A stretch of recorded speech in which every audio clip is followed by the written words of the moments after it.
Olá, meus amigos, um dia de muita paz para todos nós. Hoje, exatamente 30 de junho de 2025, estamos nós reunidos para estudarmos a obra Cartas e Crônicas, livro de Humberto de Campos, psicografado por Francisco Cândido Xavier. Vamos iniciar hoje o item 38, capítulo 38, intitulado Explicando, que Humberto de Campos vai, dentro da carta e crônica do livro, responder algumas indagações em torno da atitude dele no mundo espiritual e perguntando se quando ele estava na Terra ele era espírita. Ele não era, Então ele vai trazer essa carta mostrando a sua condição de ser humano e a sua condição espiritual, porque a gente acha que a pessoa desencarna e que vira anjo, que tudo está resolvido, é a melhor pessoa do mundo, que ela vai se libertar de todos os problemas que ela traz no mundo íntimo dela, que vai ser outra pessoa. Não vai, gente. Quando a gente desencarna, a gente permanece sendo o que éramos aqui, e às vezes tomando até uma proporção maior, dependendo daquilo que nós somos.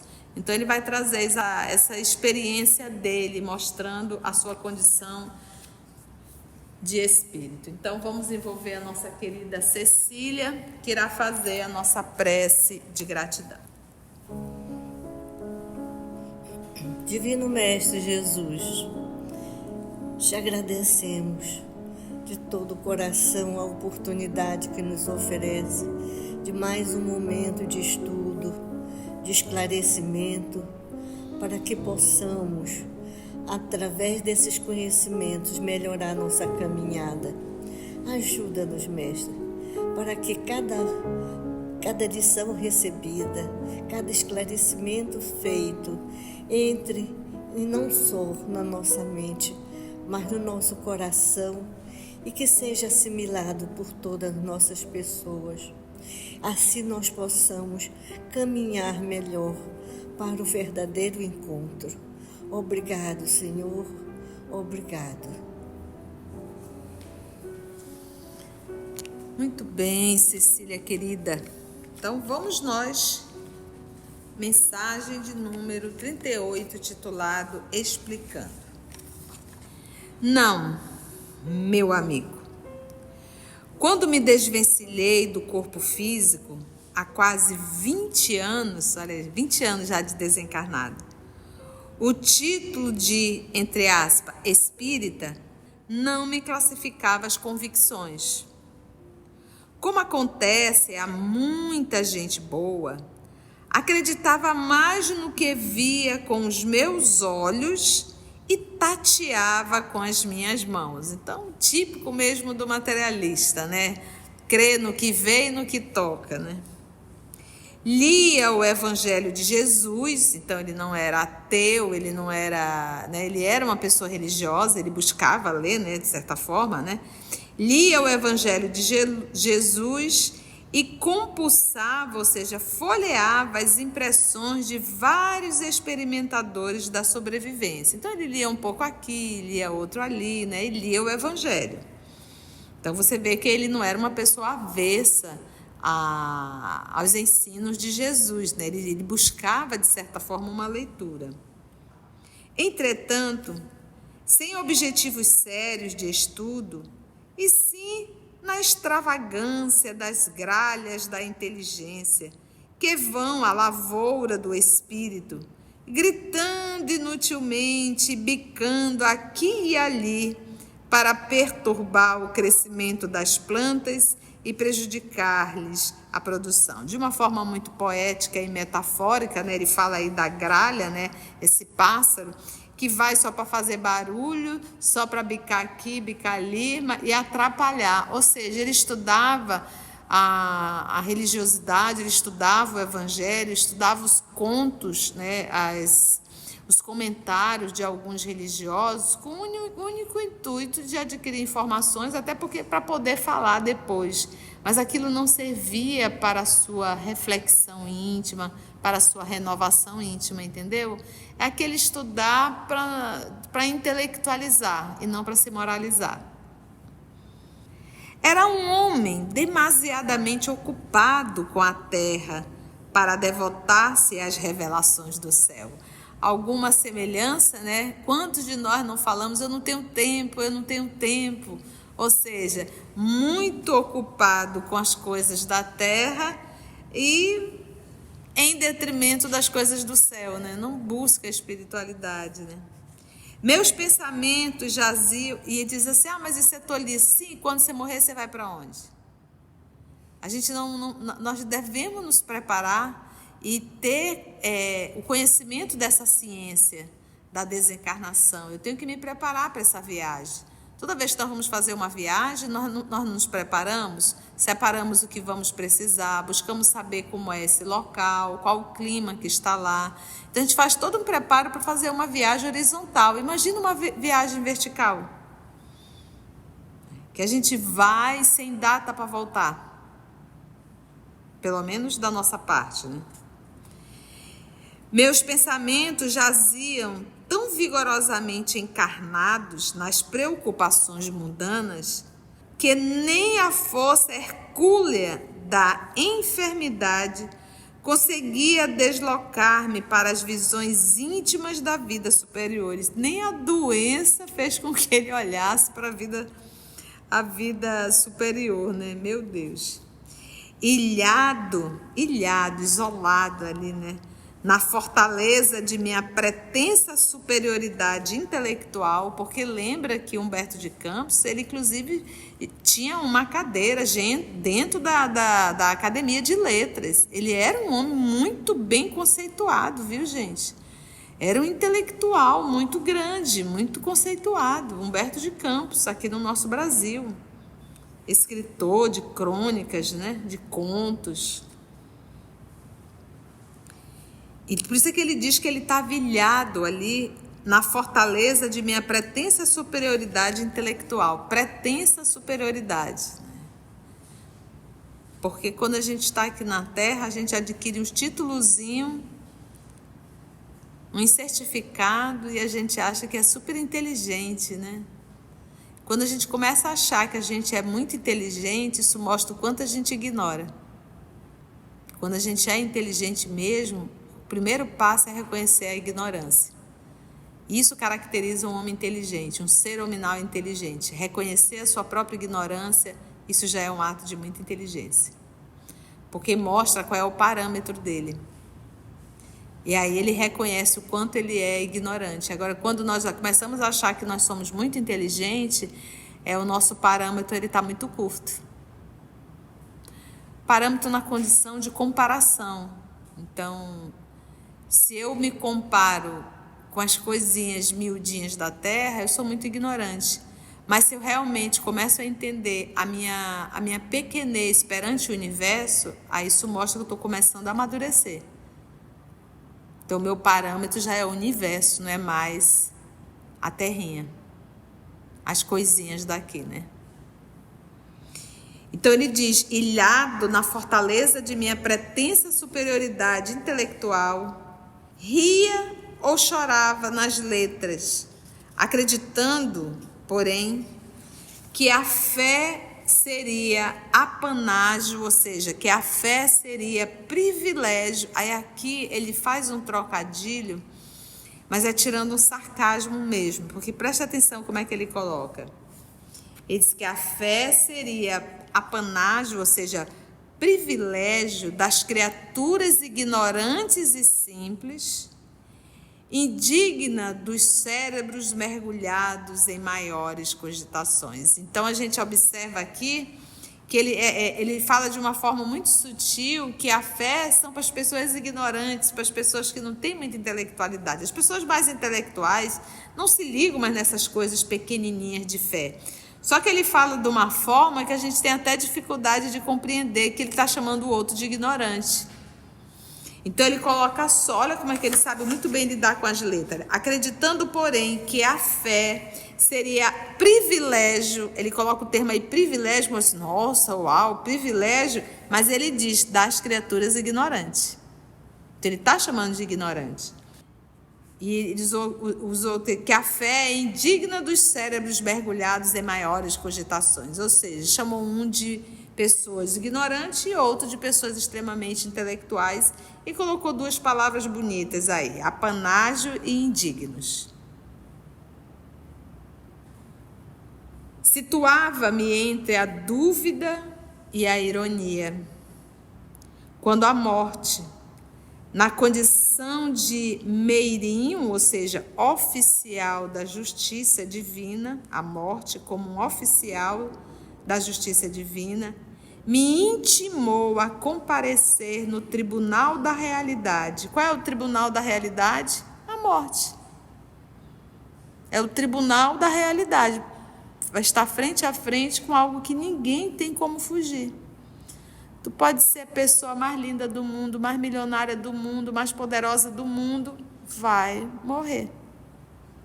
Não tem nada que modifique isso. Situava-me entre a dúvida e a ironia, quando a morte, na condição de meirinho, ou seja, oficial da justiça divina, me intimou a comparecer no tribunal da realidade, mais cedo que eu supunha. E somente então comecei a interessar-me pelo gigantesco esforço dos homens de boa vontade que, nos mais diversos climas do planeta, se dedicam hoje à solução dos enigmas inquietantes do destino e do ser. Lindo isso, né? Olha que coisa linda. Olha só, gente. Como ele diz, a morte chegou mais cedo do que ele imagina, né? Porque normalmente você acha que vai morrer lá com seus 100 anos, né? Ele morreu super jovem. E esse enigma é a morte. Para onde vamos? Quem somos? De onde viemos? O túmulo não é apenas a porta da cinza, né? Achar que tudo ali acaba.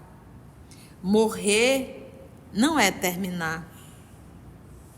E, banhado ao clarão da verdade, que é a morte, por mercê de Deus, incorporei-me à imensa caravana dos que despertam e trabalham na recuperação de si mesmo. Banhado no clarão da verdade. Então, quando ele desencarnou, que ele percebeu a besteirada que ele estava fazendo, mesmo na condição de espírito, ele tentou se recuperar. Que é o que ele faz, porque você imagina o que é libertar consciências?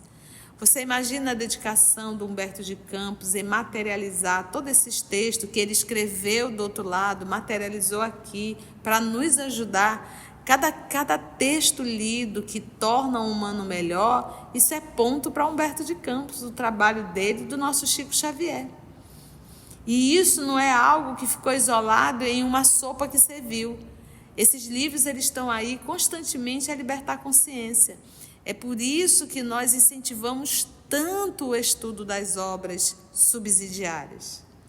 Porque é através do estudo que nós vamos libertando consciência, trazendo claridade, trazendo vida e fazendo valer o trabalho do senhor Chico Xavier e do senhor Humberto de Campos. Se não me falha a memória, 3 anos depois ele começou a psicografar. É relativamente um tempo pequeno se ele fosse um espírito perverso, né? Não era o caso dele. É um espírito vaidoso, orgulhoso, que não fez mal a ninguém, mas também não fez o bem. O bem da forma despretensiosa, né? Mas ele era um escritor, um homem renomado, um homem intelectual, um homem que de certa forma proporcionou a cultura a um país, entendeu? Então ele tinha seus méritos. Ele não tinha conhecimento da vida espiritual.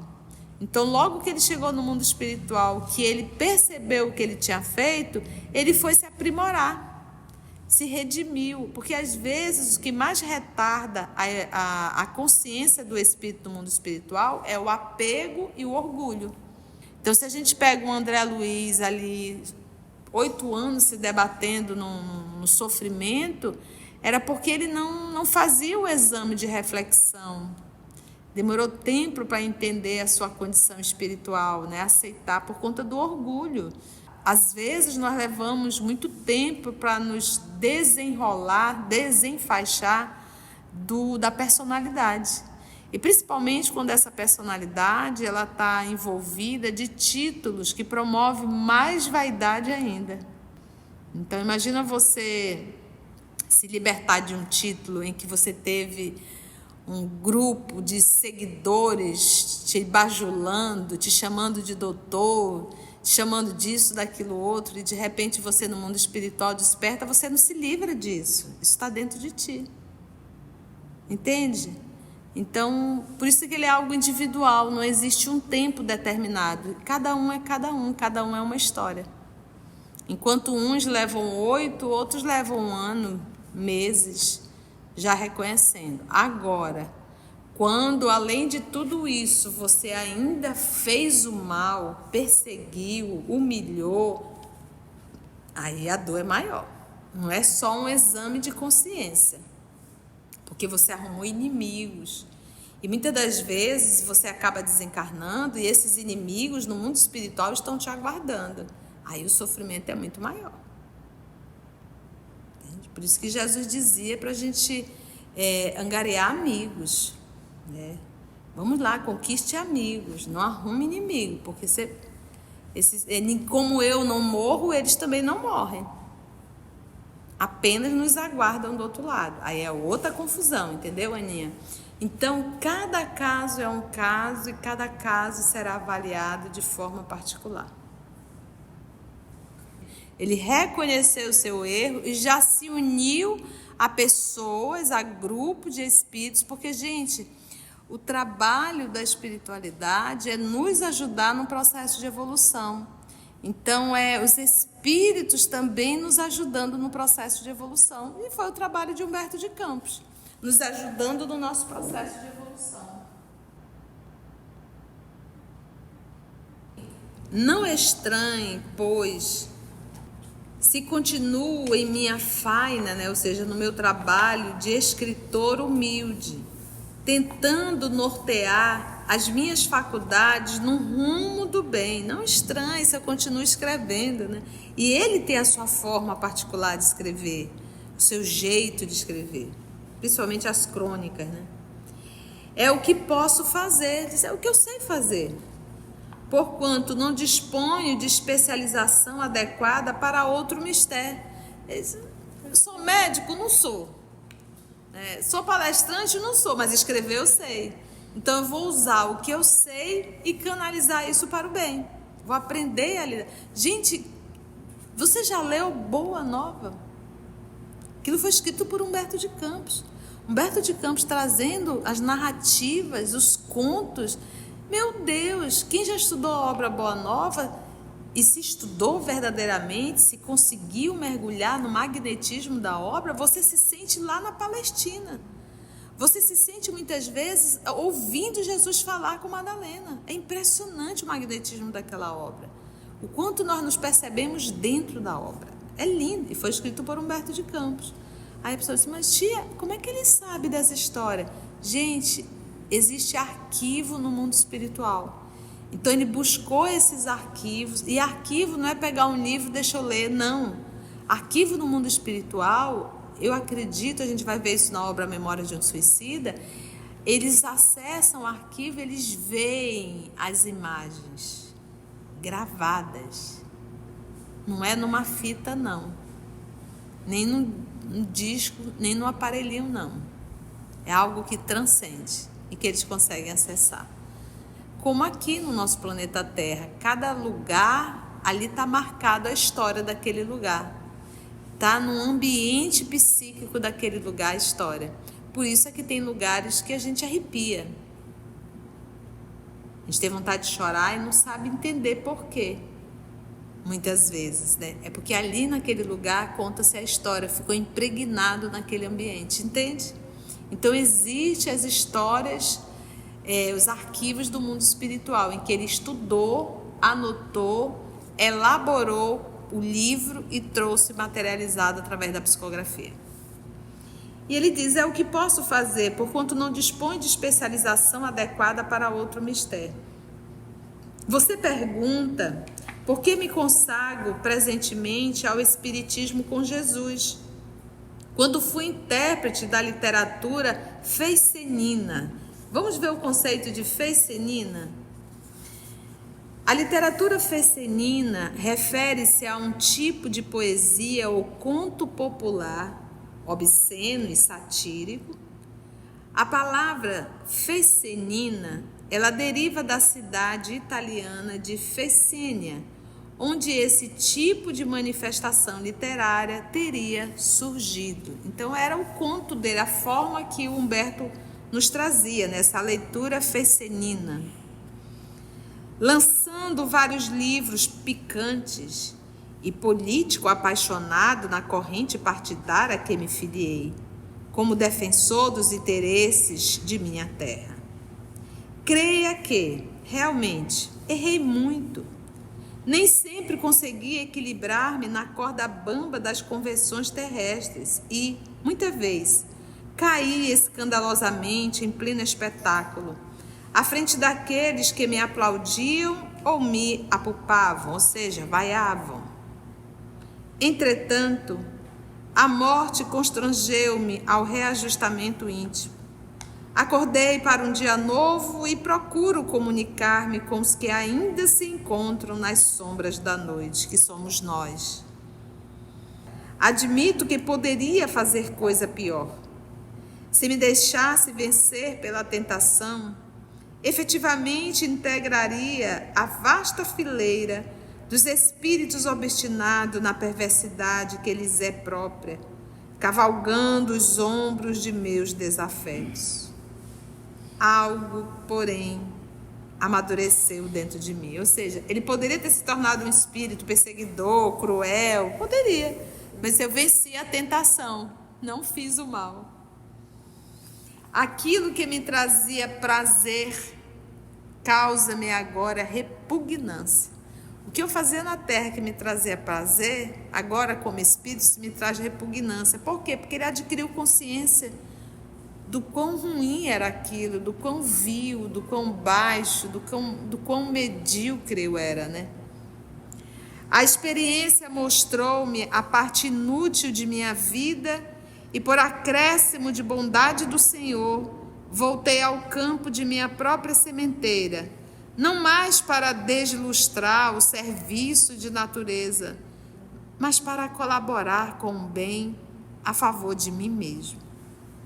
É por essa razão que ainda estou escrevendo.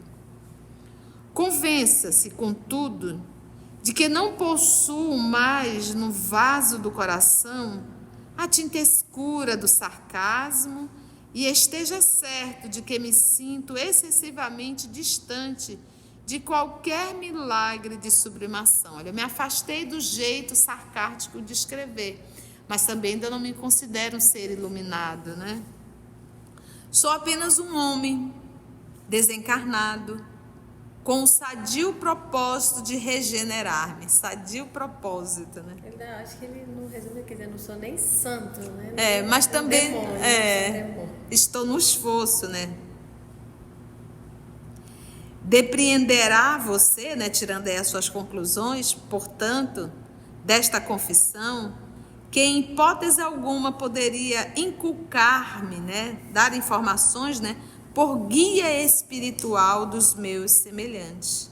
Não sou nenhum guia espiritual. A sepultura não converte a carne que ela engole, voraz, em manto de santidade. Sepulta alguém, virou santo? Não. Somos depois da morte o que fomos. E muita gente que anda aí mascarada, aqui encontra recursos para ser mais cruel. Quanto a mim, rendo graças a Deus por achar-me na condição de pecador arrependido, esmurrando o próprio peito e clamando, mea culpa, que é minha culpa em latim, mea culpa. Ele diz assim, eu bato no peito e digo, se estou onde estou, a culpa é minha, a responsabilidade é minha. Nosso orientador real é o Cristo, nosso Senhor.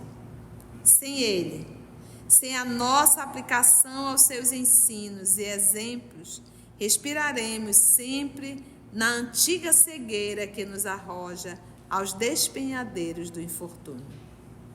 Procuremo-lo, pois, e ajudemo-nos uns aos outros. E você, que com tanta generosidade se interessa pela minha renovação, não se esqueça das 8 letras de luz que brilham sobre o seu nome. Ser, entre aspas, espírita é continuar com Jesus, o apostolado da redenção. E que você prossiga com o Mestre, amando e servindo, num constante incentivo ao bem. É tudo de mais nobre que lhe posso desejar. Fantástico, né?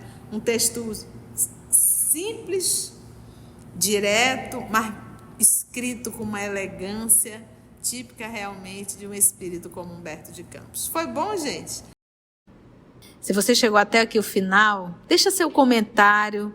É muito importante a gente poder ler o teu comentário. Não esqueça de curtir para que possa divulgar a página. Dá o seu like, né? E, se possível, faça a sua inscrição no nosso canal e toca o sininho. Porque quando você toca o sininho, o YouTube avisa para você quando o EOS publicar um novo estudo. Então, receba um grande abraço da família EOS Manaus. Antes de orarmos em agradecimento, vamos ouvir algumas considerações da tia que destacamos neste estudo para a reflexão dos ensinamentos. Vamos aos destaques da tia? A gente acha que a pessoa desencarna e que vira anjo, né? Que tudo está resolvido, é a melhor pessoa do mundo, que ela vai se libertar de todos os problemas que ela traz no mundo íntimo dela, que vai ser outra pessoa. Não vai, gente. Quando a gente desencarna, a gente permanece sendo o que éramos aqui. E às vezes tomando até uma proporção maior, dependendo daquilo que nós somos. Às vezes, o que mais retarda a consciência do espírito no mundo espiritual é o apego e o orgulho. Então, se a gente pega o André Luiz ali, 8 anos se debatendo no sofrimento, era porque ele não fazia o exame de reflexão. Demorou tempo para entender a sua condição espiritual, né? Aceitar por conta do orgulho.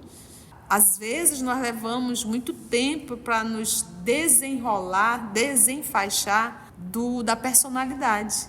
E principalmente quando essa personalidade ela está envolvida de títulos que promovem mais vaidade ainda. Então, por isso que ele é algo individual, não existe um tempo determinado. Cada um é uma história.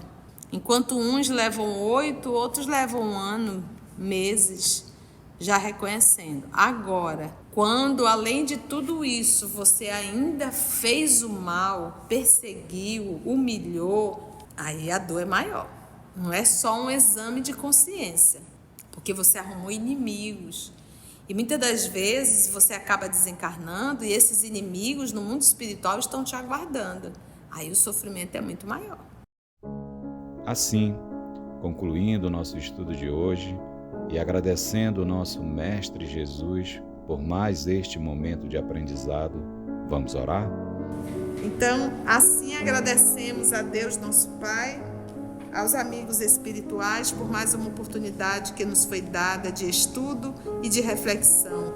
Muito obrigada, amor querido, por mais uma oportunidade na leitura da obra Cartas e Crônicas. Graça te damos. EOS Manaus. Estudando para servir ao Cristo. Visite nosso site em www.eosmanaus.org. No YouTube, procure o canal EOS Manaus. Participe do nosso grupo no Facebook. No Instagram somos @EOS Manaus. Escute e estude na Rádio Manaus de Estudos Espíritas. Estamos, também, em diversas plataformas de áudio. Procure EOS Manaus, no seu aplicativo preferido.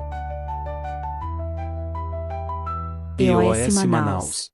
Estudando para servir ao Cristo.